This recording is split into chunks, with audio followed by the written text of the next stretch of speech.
Kevin McCullough. Welcome back. Kevin McCullough, glad to have you with us. That Kevin Show. I want to say thank you to those of you that over the last number of weeks have been praying for the victims of Hurricane Helene and Hurricane Milton. My friends at Samaritan Purse on the ground doing great work. And for those of you that have given gifts to that, it has meant a lot to know that we've been able to make a tangible difference in some of the immediate aftermath. And I want to go to the other cause that we have been championing all year, and that is these 208 women that are still in slavery in northern Sudan. To date, and I just want to give you an update, we have seen 145 of those women be liberated because of your generosity, because of the opportunity to go into the north with retrievers and find them and negotiate and get them out, and to be able to do so peacefully is a really remarkable thing. So thank you to those of you that have been a big part of that operation already. But I also want to say that 145 from 208 means that there are 63 women that we have not helped yet. And those 63 are it's going to bother me until we get them liberated. That means that every night that you and I go to bed peacefully in the beds that we are grateful to have, and especially for those of us that weren't in the path of the hurricanes, we have a lot to be thankful for. But these women don't. And even to some degree, their circumstances are more dire than some of the families and stuff that we've witnessed on our television set. I know that's hard to imagine, but if you are ritualistically abused, if you are repeatedly raped, if you are constantly dragged verbally, emotionally, physically, every single day, if you're constantly being beaten by someone who says that they own you, it's just an existence that I don't have any fathom of an idea as to how the women that we are helping to liberate out of North Sudan have actually survived this for the number of years that they've been in. And for many of them, because they were taken as young girls during the Sudanese Civil War, they've been in it for all of their consciously adult life. So they may have been in slavery for 15, 20, even 25 years for some of them on the older end.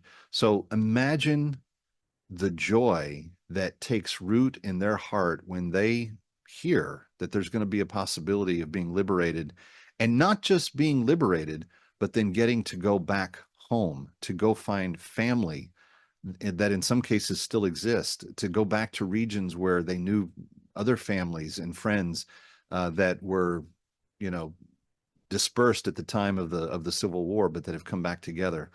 And imagine this: if you have gone through all of that horrible abuse, ritualistic rape, sexual assault, mutilating female genitals, doing things that are just dehumanizing, not even giving them, proper food and so forth on a daily basis, sometimes making them go several days in between proper meals. The level of frustration and anger and depression and sadness that your life is never going to be more than that has to be overwhelming. And that's why one of the reasons why I'm so glad that the Christian Solidarity International, the group that we were working with to get them out, has right on the border, when they cross over into South Sudan, this recovery camp where they're able to go and just rest and eat and think and feel and tell their story and be heard and be seen for the first time. We don't have any deficits of those areas of our lives as people in the West. Every one of us wake up, we go to the pantry, we pour ourselves a bowl of cereal of whatever we want or could afford that week. We live our life with so much freedom and independence and self-determination. And that's been something that these women have been robbed of since they were young girls. Even control over their own body, even control over their own faith. They're told that they have to abandon whatever Christian belief they have to become a good Muslim. That's why they mutilate their genitals, because they say you have to become a good Muslim, and a Muslim wife, in that culture cannot have any pleasure from the sexual act. It's It's heinous. It's awful. And yet, as we are able to one by one retrieve those slaves and bring them home, the joy that is filling their heart overcomes that darkness, overcomes the depression. So you've heard me talk about it a lot throughout the year. We have 63 specific women. We know where they are. We know their names. We've already engaged conversation with how to get them out. We just need you to help provide what's called the bag of hope for when they get back to South Sudan. And here's what's in it: enough grain to feed them for a year. Sorghum is what they eat. Enough seed to plant another year's worth of sorghum to grow. So you're going to feed them for the coming year. You're going to feed them for the year following that, and they will harvest seed from that crop to grow more crops. So you got food taken care of, at least on a somewhat permanent basis.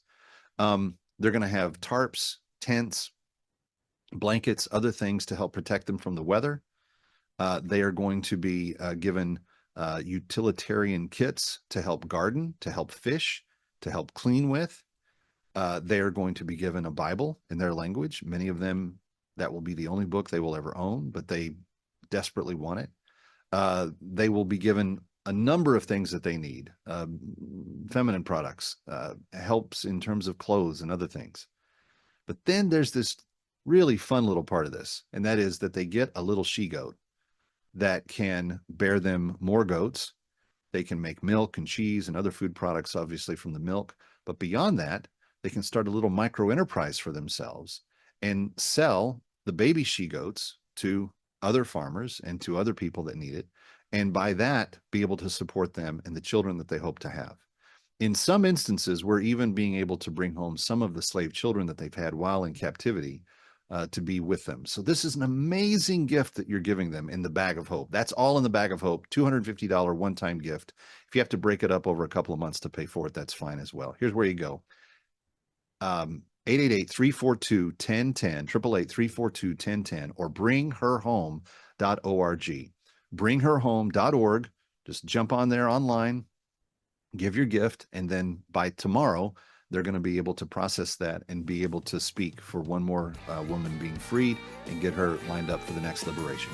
888-342-1010, 888-342-1010, or bringherhome.org.